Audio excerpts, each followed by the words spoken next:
I'm Nicole Coquette and welcome back to my channel. And if you're new here, what's up? It is January and we are full swing into the new year, and I have noticed that there's a trend going on YouTube, and I guess this trend happens like every year. I've seen it mentioned before. It's a pantry challenge, and it seems like the people that are involved in it already have large pantries, or they preserve their own food, or they have like deep freezers and they have a lot of food on hand.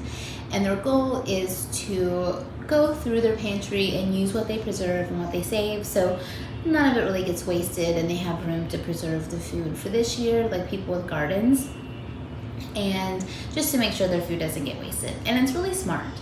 And I don't have a large pantry like that. I used to.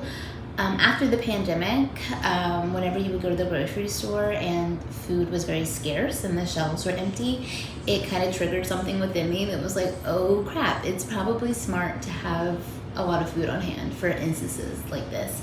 So I did. I had a room that was meant to be a dining room that was hooked to my kitchen, but it was just kind of awkward. Like our table didn't fit in there very well. So I opted into just turning it into a pantry. I had a lot of shelves with a lot of food. Like I had all my baking goods, veggies, beans, sauces and pastas. Powdered milk was a big one. I still have some because whenever you have like storms and stuff and everyone goes to the store and buys all their eggs and bread and milk, if you have powdered milk, you can just make it and put it in the fridge. So, I thought about this stuff and I tried to make sure that I had a pantry. What you see behind me, these cabinets, minus one over here on the wall that has cups in it, and then like the cabinets underneath the sink, is all I have in my kitchen. And it's not enough to put food in. It's barely enough to keep my plates and baking and cooking ware inside there. So I decided to turn my utility closet into a pantry, and I just go to the laundromat on the weekends to do my laundry.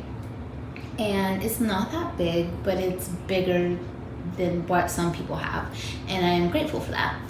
But it's not super full. I mean, if you look in it, it looks kind of full, but there's like a lot of spices, and there's not a lot of, I guess, good substance in there. So that's what I want to do this year. Instead of trying to use up my pantry, I am going to try to build up my pantry. Not in like a food hoarder slash prepper type thing. More of just, I want to make my food budget last longer. So I want to be very smart, and I want to shop sales and buy things maybe in bulk, or get multiple items, just to stock my shelves. The first thing we're going to do is to go through the pantry, everything that I have, and take inventory.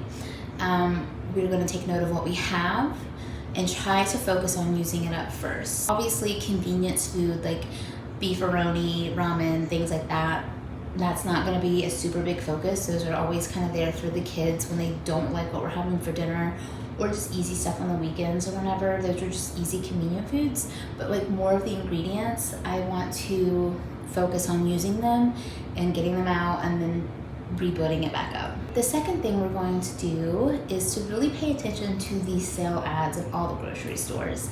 I am super fortunate to not live in a food desert. Like within like a 5-mile radius, not even that, it's probably shorter, I have so many grocery stores. I have Food Lion, Publix, Harris Teeter, Aldi, Lowe's Foods, Lidl, Walmart. That's like 8. I don't know how many that was. I've noticed though that Aldi used to be the best one, but it's kind of tied between Walmart and Food Lion. It's like literally about a penny difference. So those are the ones that I gravitate towards more. But Publix and Harris Teeter, even though they're more on the expensive side, if you can pay attention to the sale ads, they have some really good sales sometimes. And that is when you stock up. If you can find these cheap items there, go there and buy them and put them in your pantry. And the third thing I want to do is to use this time to get creative and to start exploring different recipes. And when I find something that I like a recipe that's good, we know, okay, that is a meal that's a go-to. Put it in the recipe book, pay attention to the ingredients that I need, and to try to keep them on hand, enough for at least 2 meals. And then that way I can have pretty much a growing list of all of the easy recipes that I can throw together and just have them on hand. Okay, it's late at night and I realized that I forgot to film an outro, so here we are. If any of this resonates with you and you want to join me for 2025 in building your food supply and making your food storage or your pantry bigger, do it. It'll be fun. I plan on doing a lot of shopping sale ads,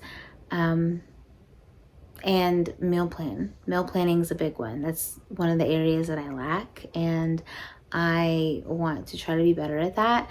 And that way I can be more frugal and make my food budget go further. So that's my plans for 2025. I hope you join along, and let's see how much food we can stock up without breaking the bank. Alrighty, I'll catch you next time. Bye.